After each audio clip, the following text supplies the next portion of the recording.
Hi student, welcome to DS Economics channel. In this video we are going to discuss January 2024 Kerala State Eligibility Test Economics Previous Year question. This is your part number 2. In this part we are going to discuss from question number 41 to 80. So those who come for the first time, please subscribe to this channel, and those who come and do not watch the previous videos, they can watch the previous videos in the playlist. I have given the link of the playlist in the description box. So let's start the today's video.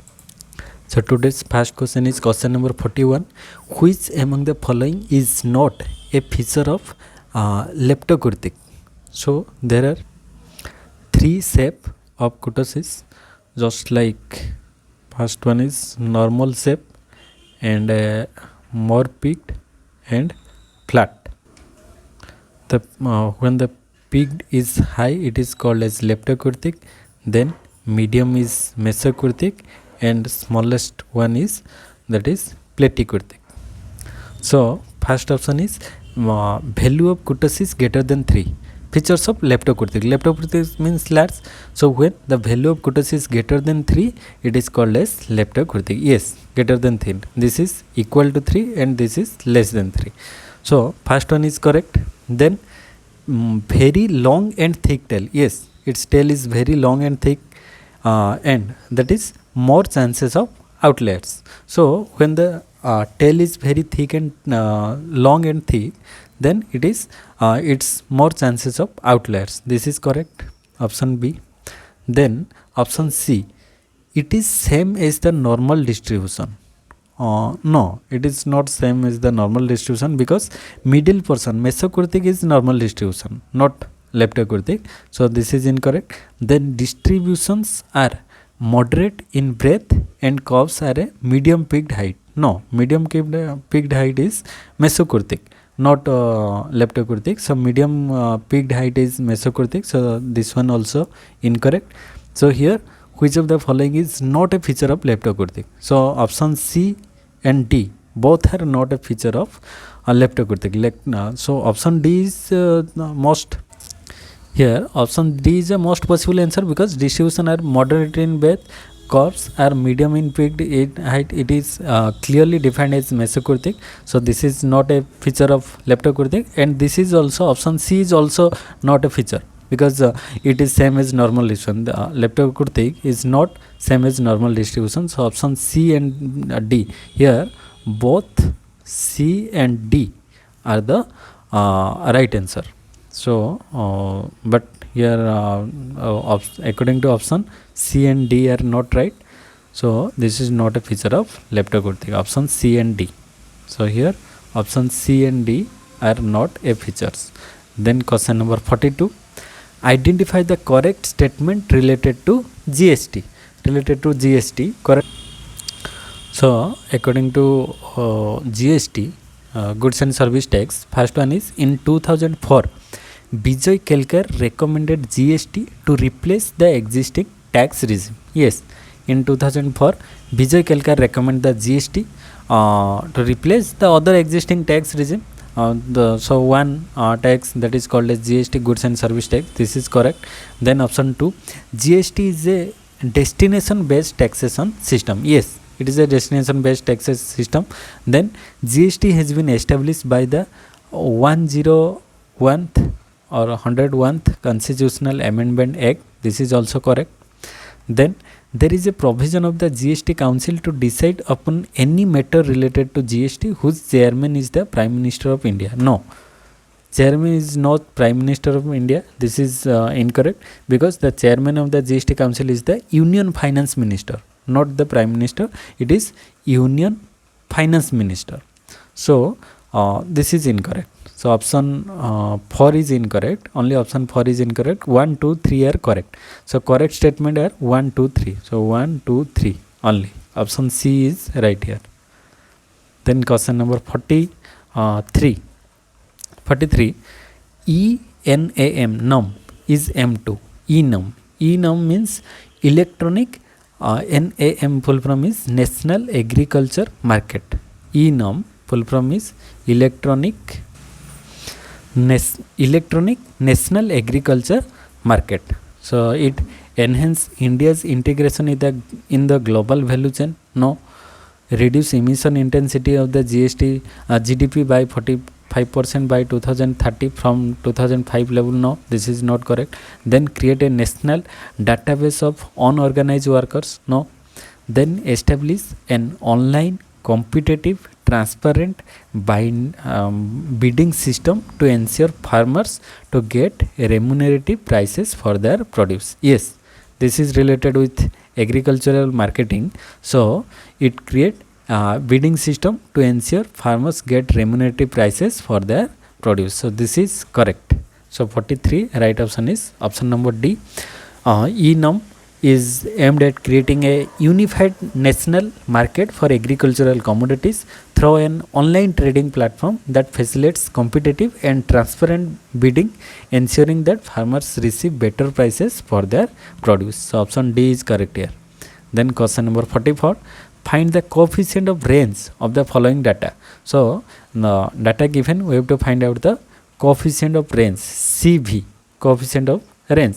So coefficient of range formula is equal to, here CV is equal to range by maximum value plus minimum value. So coefficient of range CR, coefficient of range is equal to range by maximum value plus minimum value. So here we have to find out the range and maximum minimum. Here maximum value is equal to maximum value is equal to 67. Here maximum value is equal to 67 and minimum value is 18. Maximum 67, minimum is equal to 18. And range how to find out range? Range means maximum minus minimum value. So 67 minus 18, 67 minus 18 is equal to 49, and 67 plus 18 is equal to 85. So 49 by 85, 49 by 85. So by solving this answer, the option answer is 0.576. So 0.576, thus the coefficient of range is approximately 0.576. So option B is right here. So formula is coefficient of range is equal to range by maximum value plus minimum value. Here range is equal to 49 and maximum plus minimum value is equal to 85. 49 by 85 is equal to 0.576. So option B is right here. Then question number 45, list 1 and list 2. So first one is square root of the variance. Square root of variance, coefficient of variation, percentile variance, standard deviation. Square root of variance is it is called as standard deviation. Then average of the square difference from the mean. Average of the square difference from the mean, it is called as variance. Then ratio of the standard deviation of the mean. Ratio of standard deviation of the mean, it is called as coefficient of variation, CV. Then fourth one is comparison score between a particular score and the score of the rest of a group. It is called as percentile. So A4, B3, C1, D2 in the option number C. So here right option is C. Then question number 46, the Laffer curve is U-shape, inverted U. Yes, inverted U. Laffer curve is inverted U. It shows tax revenue and tax rate, relationship between tax revenue and tax rate. First one is 0 and 100%. So when tax rate increase, tax revenue also increase, then maximum, then it is decreases. So it is inverted U shape. Laffer curve is inverted U shape, option number B. Then question number 47, choose the incorrect statement. Here we have to choose the incorrect statement. First one is pollution rights are emission allowances or permits which can be traded between organizations whose operation generate pollution. Yes, it is called as permission right. How much amount of pollution we create. So we have to.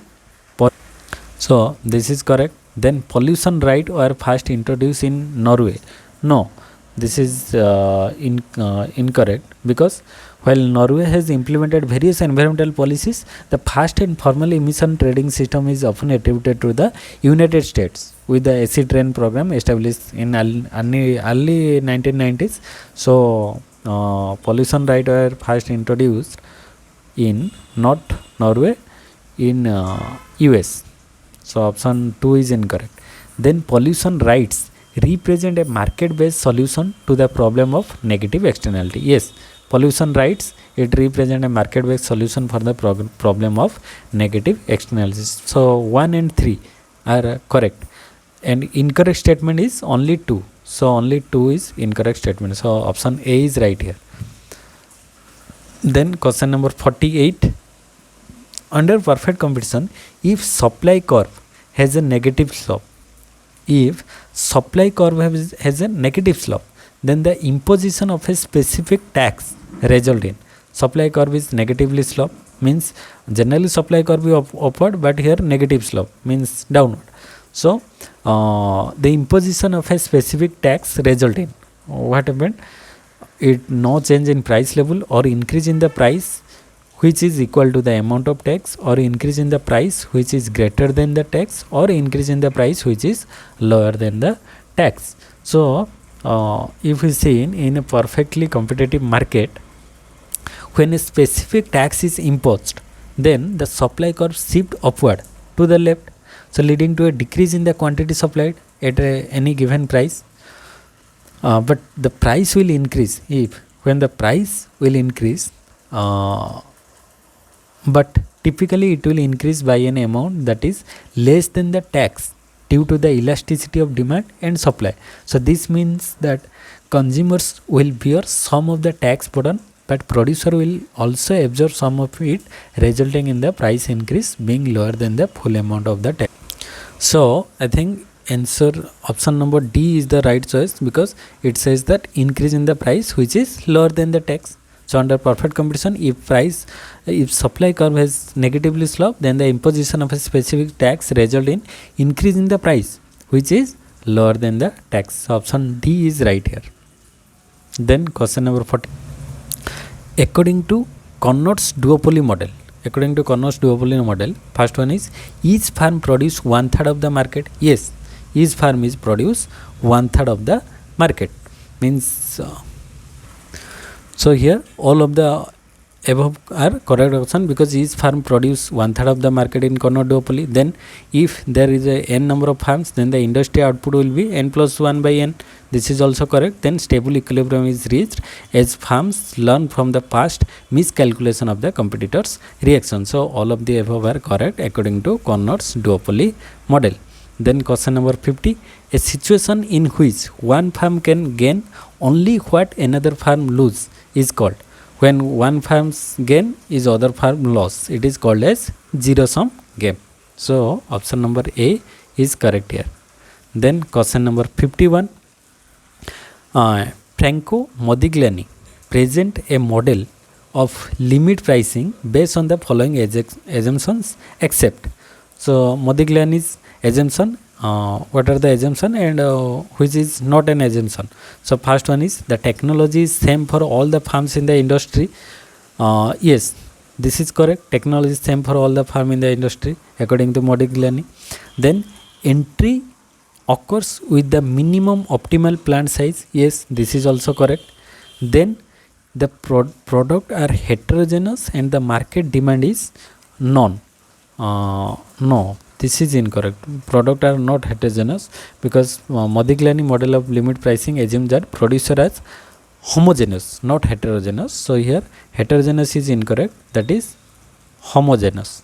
So this is incorrect. Then the other option align with the assumption of the model, like same technology, this is right. Same technology for all firms and entry at minimum optimal plant size, this is also right. And firms behave according to the Silos postulate, so this is also correct, which refers to the incumbent firms behaving as though potential entrants will enter if they can make a profit at the prevailing prices. So here A, B and D all are assumptions of Modigliani model, but option C is not an assumption. So here option C is right choice. Then question number 52, choose the incorrect equation. First one is NNP at market price, net national product at market cost is equal to factor cost plus net indirect tax.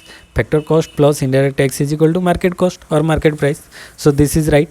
NNP at market price is equal to NNP at factor cost plus indirect tax minus subsidy. So indirect tax minus subsidy, it is called as net indirect tax.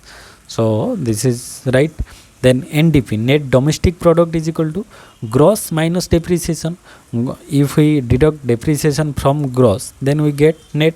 So NDP is equal to GDP minus depreciation. This is correct. Then NNP is equal to GNP minus depreciation. Gross minus depreciation is equal to net. So NNP is equal to GNP minus depreciation. This is also correct. Then personal income is equal to private income plus undistributed corporate profit minus profit taxes. No, this is incorrect, because we know that personal income is equal to private income minus, this is not plus, this is minus undistributed corporate profit minus corporate taxes plus transfer payments such as pension or social security benefit. So this is the correct choice. So personal income is not correct here. So incorrect equation is equal to option number D.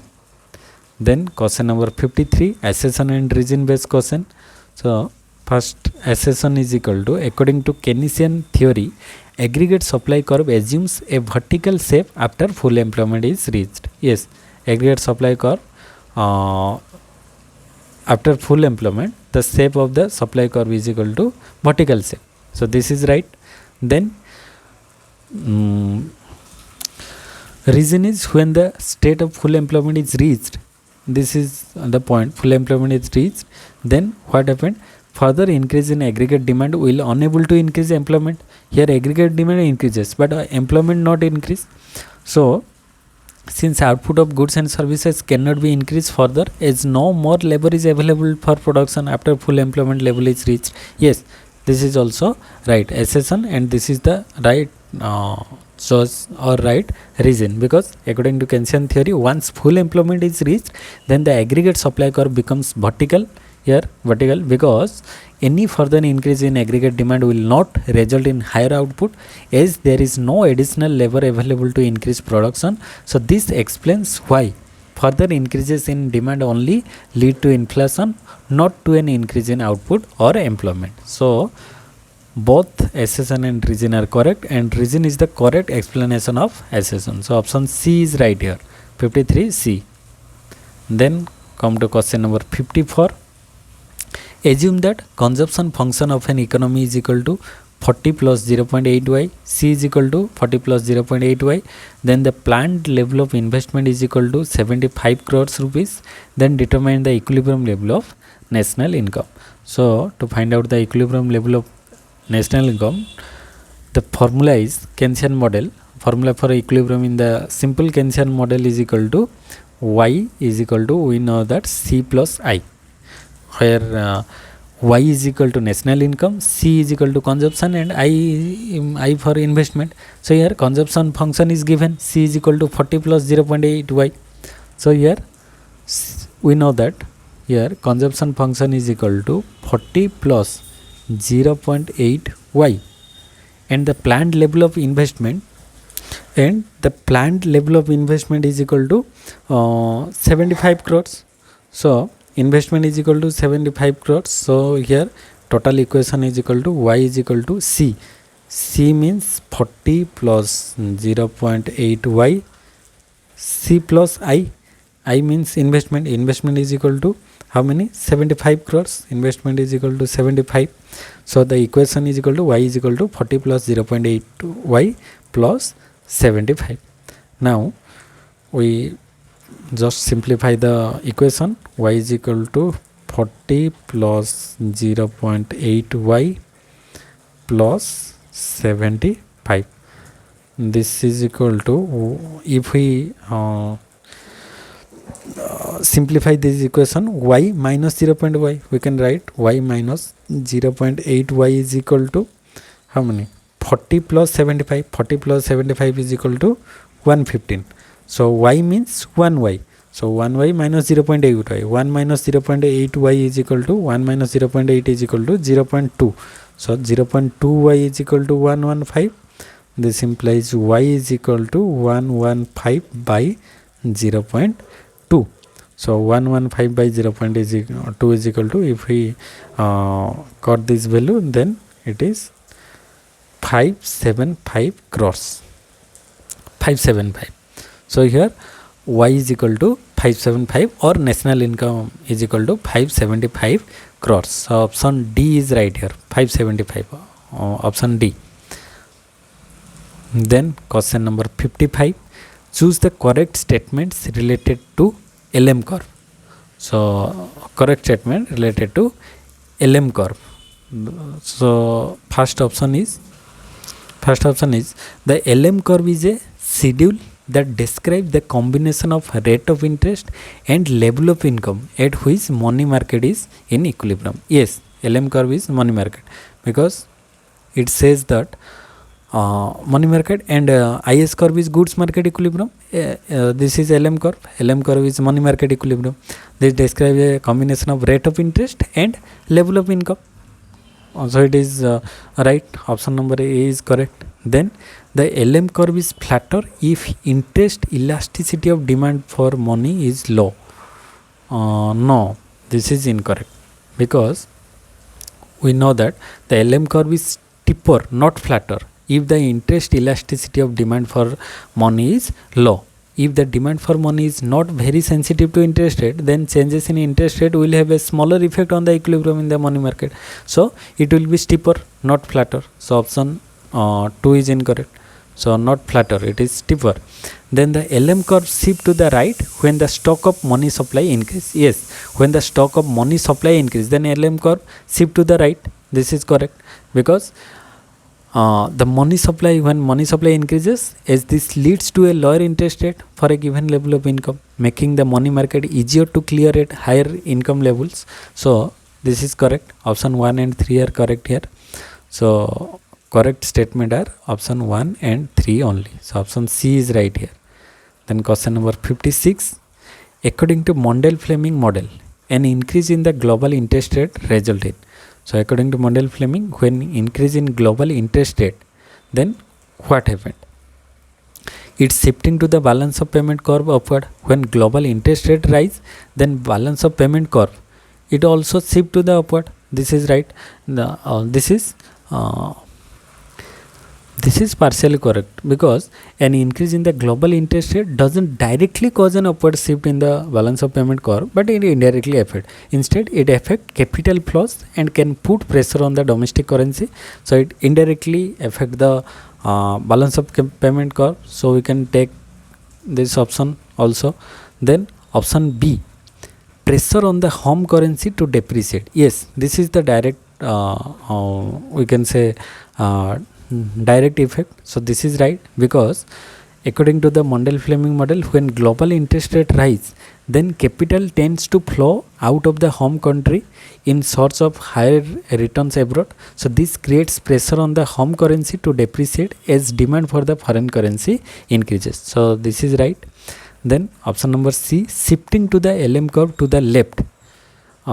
This is directly not right, but we can take indirectly LM curve shift, because the LM curve represent money market equilibrium in the domestic economy, and changes in global interest rate primarily affect the exchange rate and capital flows. So it can indirectly affect the LM curve to shift. So we also take option number C, but here most appropriate answer is option number B, but we also take A and C, indirect link. So all of these above option are correct here according to Mundell-Fleming model. Then question number 57, identify the correct statement according to permanent income hypothesis. There are three income hypothesis: permanent income, relative income, absolute income, and life cycle hypothesis, So according to permanent income hypothesis, so option number A is, first one is, consumption expenditure is proportional to YP. That is, C is equal to K into YP, where K is a constant representing average propensity to consume. This is correct. Then Option number 2. In case of high income groups, the transitory gains are less than the transitory loss, such that the value of transitory income is negative on an average over time. No, it is not negative. So this is incorrect, not negative, not necessarily negative. Then transitory income for groups of individual with low income is negative. Yes, transitory income for groups of individual with low income, it may be negative or less than 0. So option 3 and 1 and 3 are correct here. So 1 and 3 only. Option number B is right. Then list 1 and list 2. First one is monetary over-investment theory of business cycle. Over-investment theory given by Hicks, Schumpeter, Hayek or Hatre. Over-investment theory, Hayek. Monetary over-investment, Hayek. Then pure monetary theory of business cycle. Pure monetary theory of business cycle given by Hatre. So option number 4. Then innovation theory of business cycle. Innovation given by Schumpeter. Innovation theory. Then theory of multiplier acceleration interaction. Multiplier acceleration given by Hicks. So A3, B4, C2, D1. Monetary over investment theory, Hayek. Pure monetary theory of business cycle, Hatre. Innovation theory, Schumpeter. And theory of multiplier accelerator interaction, Hicks. So option A is correct. Then question number 59. Identify the theory developed by economist Richard Lipset and Kelvin Lancaster in 1956. Lipset and Lancaster given the concept of optimum tariff, second best, opportunity cost or dumping model. Given the concept of theory of second best. Theory of second best given by Richard Lipset and Kelvin Lancaster. Option number B. Then come to question number 60. Maslow's paradox is an exception to. Maslow's paradox is an exception to Leontief paradox, Revsky theorem, HO theory or Stoffler-Samuelson theory. Maslow's paradox is an exception of Stoffler-Samuelson theory. Option number D is correct here, because Stoffler-Samuelson theory suggests that when a country imposes a tariff, the price of the importable goods will rise, benefiting the factor used intensively in its production. However, the Maslow paradox represents an exception where under certain condition a tariff could lower the domestic price of the goods instead of raising it, which contradict the exception of the Stoffler-Samuelson theorem. So Maslow paradox is an exception to Stoffler-Samuelson theorem. Then question number 61.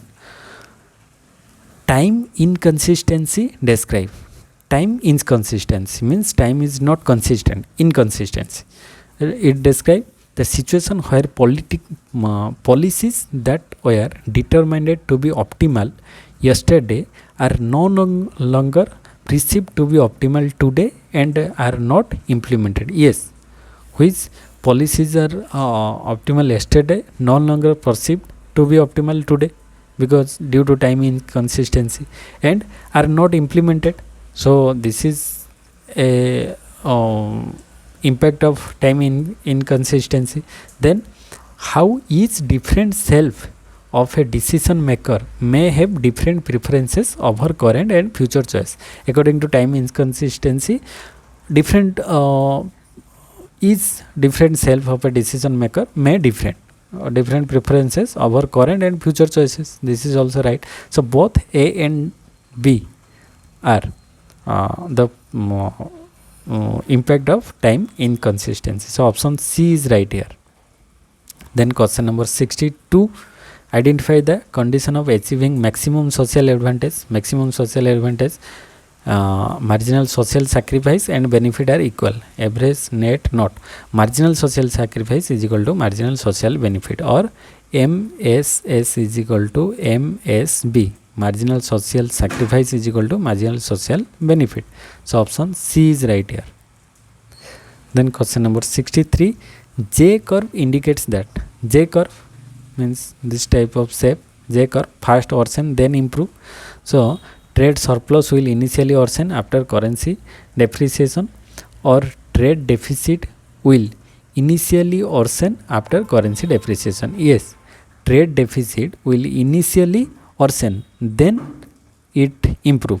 So this this is called as J curve. So option B is right here. Trade deficit will initially worsen after currency depreciation. Then 64, the Marshall-Lerner condition is satisfied if the absolute sum of a country's export and import demand elasticity is greater than 1. Marshall-Lerner, according to Marshall-Lerner, absolute countries of export and import demand elasticity, export plus import greater than 1 according to Marshall-Lerner condition. So option C is right here. Then question number 65, according to Adam Smith, progressive state ultimately leads to a stationary state. Yes, this is the assumption of Adam Smith theory. Then stationary state is dull and happens in a free market economy. Yes, this is also right. Then it is a scarcity of natural resources that finally stops growth.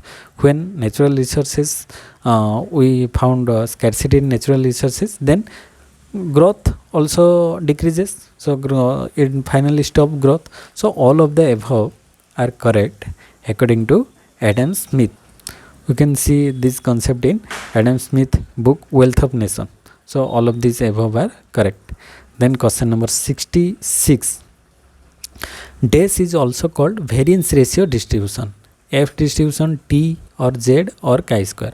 So variance ratio distribution we find in F distribution. F distribution is also called as variance ratio distribution because F distribution it arises when comparing two variances. Variance distribution arises when we comparing two variance. So it is commonly used in the analysis of variance or ANOVA, and it is tested of the equality of two population variances. So F distribution is known as variance ratio distribution. So option A is correct here. Then question number 67, who among the following expounded the median voter theorem? Median voter theorem. Musgrave, Lerner or Duncan Black or Amartya Sen. Duncan Black given the concept of median voter theorem. Median voter theorem means which suggests that in a majority rule voting system, the preferences of the median voter will likely to be the outcome of an election or decision making process, assuming voters' preferences are single peaked along a one dimensional policy space. So Duncan Black given the concept of median voter theorem. Then question number 68, according to the basic Harrod-Domer model, the rate of growth in an economy can be increased through increased level of saving in the economy. Yes, when level of saving increase in an economy, then economic growth stat, option A is right. Reducing capital output ratio. Yes, by reducing capital output ratio means less capital, more output. So it create economic growth.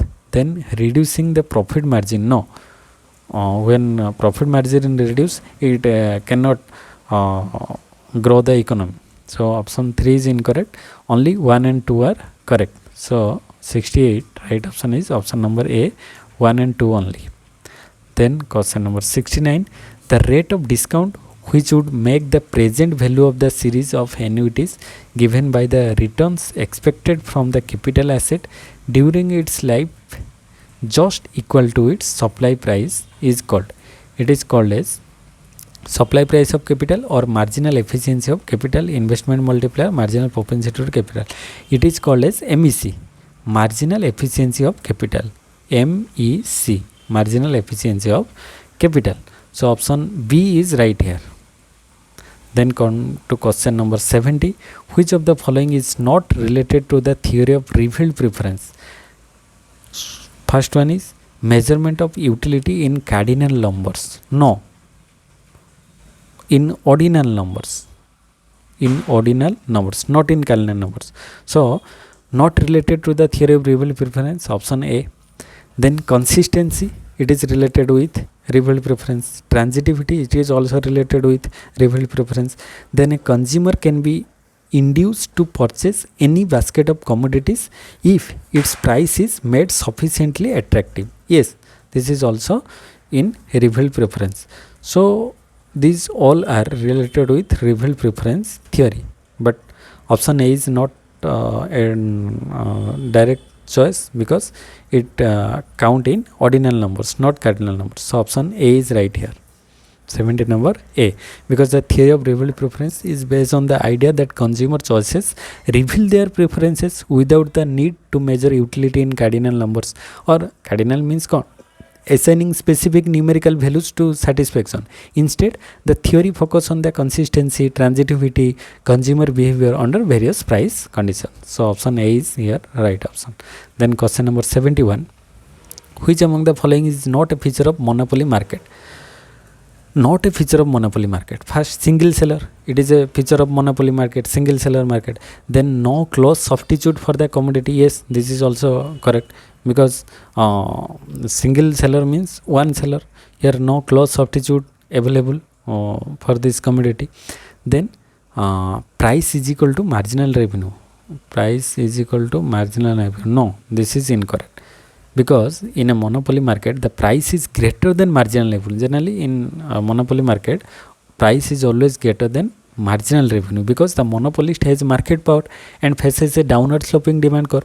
So to sell more units, the monopolist must lower the prices, which causes marginal revenue to be less than the price. So option C is incorrect. Then barriers to entry. Yes, in monopoly market there is barriers to entry. So option A, B and D all are a feature of monopoly market. Only option C is not a feature. So here option C is a right choice. Then question number 72, according to product exhaustion theorem, the factors here add to less than unity, unity, greater than unity, or between 0 and 1. So according to product exhaustion theorem, the factors here add to unity, option B, because we know that the product exhaustion theorem, also known as Euler's theorem, it is also called as Euler's theorem. So Euler's theorem in economics states that if a production function is homogeneous of degree 1 or exhibit constant return to scale, the total output is exactly exhausted by paying all factors of production like labor and capital, their marginal products. So this means that the sum of the factor shares like wages for labor and returns for capital will add up to 1 or unity. So option B is right answer. Then question number 73, inside the ridge line production techniques are. Inside the ridge line, so this is the ridge line. So inside the ridge line the production techniques are technically efficient. Yes, technically inefficient, not economically efficient or inefficient. So it is called as technically efficient. Inside the ridge line production techniques are technically efficient, because technically efficient because the marginal products of the inputs are positive here. So in this region, increasing the use of an input will lead to an increase in output. So outside the ridge line, then inputs are being used inefficiently. Inside the ridge line, inputs are used efficiently, and outside the ridge line, inputs are being used inefficiently. Inefficient meaning the marginal product of the inputs become negative, indicating technical inefficiencies in outside, but inside technical efficiency. So option A is right choice. Then question number 74, the learner index of a perfectly competitive firm is given by learner index. Learner index given by L is equal to 0. L is equal to 0. Option C is right here. Then question number 75, in Button and Corner duopoly model, maximization of the industry profit is impossible due to collusive between firms, naive behavior of the firm, uncertainty, or government regulation. So according to Corner and Button duopoly model, maximization of the industry profit is impossible due to the naive behavior of the firm. Naive behavior of the firm means firms behave in a competitive manner, assuming that the other firm's output or prices remain fixed when making their own decision. According to Button and Corner, output and prices remain fixed. So this naive behavior, this is called as naive behavior. It leads to outcomes where neither firm maximizes joint or industry wide profit because they fail to coordinate or collude. So option number B is correct. And in Botten model, we see firms compete by setting prices. In Botten model, firms set prices leading to a price equal to marginal cost as in perfect competition. And in Carnot model, firms compete by choosing quantities resulting in a lower total profit than could be achieved through collusion. So collusion, on the other hand, would allow firms to act like a monopoly and maximize industry profit, which doesn't happen under the naive competitive behavior in these models. So option number B is correct choice. Then question number 76. The conditions which are of consumer equilibrium according to ordinal utility analysis. Consumer equilibrium. First one is marginal rate of substitution should be equal to the ratio of the commodity prices. So MRS should be equal to the ratio of commodity prices. Yes, this is right. MRS is equal to ratio of commodity prices means P1 by P2. MRS is equal to commodity prices P1 by P2. So this condition ensures that the consumer is maximizing their utility given their budget constraint. It indicates that the rate at which a consumer is willing to trade one good for another or MRS is equal to the market rate of trade or the price ratio. So this is right. Then option number 2, MUX is equal to PX. No, this is incorrect. Then indifference curve should be convex to the origin. Yes, this is right. Indifference curve is convex to the origin. This reflects the assumption of the diminishing marginal rate of substitution, which means that a consumer substitute one good for another, that they will give up fewer and fewer units of the other goods, keeping the consumer's utility level constant. So option 1 and 3 are correct. Then MUX by PX is equal to MUY by PY is equal to MUN by PN. This is not a condition of consumer equilibrium. So option 1 and 3 are only the conditions for consumer equilibrium. So option C is right here. So ordinal utility analysis, option C is right here. Then question number 77, accession and region based question. Accession is the MC curve reaches its minimum point before the ABC curve and AC curve. If we plot the curve AC, this is ABC and this is MC. So here MC curve reaches its minimum point. First MC curve minimum point reaches its minimum point before the ABC curve. Yes, before ABC curve, MC curve reaches its minimum point. Before AC and ABC, MC curve minimum point is reached. So this is right. Accession is right. And reason is the MC curve interact the ABC curve. MC curve interact the ABC curve and AC curve at their lowest point. Yes, ABC is lowest and AC is lowest. MC curve interact with the lowest point of the AC and MC curve. This is also right. But this is not the reason for the accession. Accession is MC curve reaches its minimum before the ABC curve. So reason is not correct here. Reason is what? MC curve interact the ABC and AC curve at their lowest point.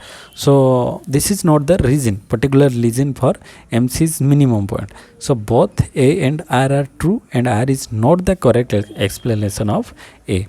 So option B is right here.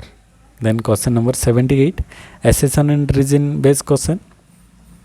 First one is, accession is when the market is in equilibrium, the quantity supplied by the dominant firm price leader is zero. Zero? No, not necessarily zero. This is incorrect, because when market is in equilibrium, quantity supplied by the dominant firm is not zero. Here in a market with a dominant price leader, the quantity supplied by that firm is typically not zero when the market is in equilibrium. Instead, the dominant firm set a price based on market demand and it can supply a positive quantity to maximize its profit based on the price set. So it is not zero. So assertion is incorrect. Then reason is the quantity supplied by the dominant firm price leader depends the difference between the total market demand and the total market supply. This is true because the quantity supplied by the dominant firm price leader does depend on the total market demand and the total market supply. So the leader must consider how much the rest of the market including smaller firms will supply when determining its own supply. So thus, while the reason is valid, but it doesn't correctly explain the assertion. So reason is correct, so assertion is incorrect. So A is false and R is true. Here option number D is right choice. Then question number 79, regarding employment and inflation, the classicals assume what? Classical assume full employment. No, full employment, yes, full employment and price fluctuation in long run, or full employment and stable price in the long run. So classical, according to classical assume that there is full employment in the long run and price stable in the long run due to wage price flexibility or demand supply, invisible hand. So full employment and stable price in the long run is the assumption of classical economists. So option D is right here. Question number 79, option D is right. Then today's last question, question number 80, which of the following involves the problem of intertemporal choice? Intertemporal choice means investment government spending in net export, or consumption investment. Yes, intertemporal choice means consumption and investment. This is the right choice because intertemporal choice refers to the decision made by the individual or firms regarding how to allocate resources like consumption and investment over different time periods. So option C is right. Consumption involves decision about how much to consume now versus later, and investment involves decision about allocating resources for further benefit versus immediate consumption. So thus the interplay between consumption and investment is a key example of intertemporal choice, as it affects saving, future consumption and overall economic growth. So intertemporal choice means choice between consumption and investment. So option C is right here. So this is all about for the today's session. So I hope you get some knowledge from this video. If you are benefited from this video, please like the video. Also, if you have any doubt, comment in the comment section, and you can also share with your friends so that all are benefited from this video. And those who come for the first time, please subscribe to this channel, and those who do not watch the previous videos till now, they can watch the previous part videos in the description box. I have given the link of the playlist in the description box so that you can watch all the previous part videos. So thank you for watching. Jai Jagannath.